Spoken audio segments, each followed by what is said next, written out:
یہ جو آیت کے ختم ہونے پر لکھا ہوتا ہے السجدہ، تو اس سے آیت کو پڑھنے اور سننے سے سجدہ کرنا واجب ہو جاتا ہے۔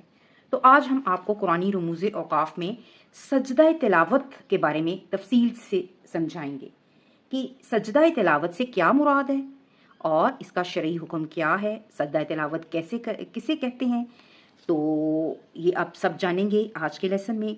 سجدہ تلاوت سے مراد وہ قرآنی آیات ہیں جس کے پڑھنے اور سننے سے سجدہ واجب ہو جاتا ہے، اسے سجدہ تلاوت کہتے ہیں۔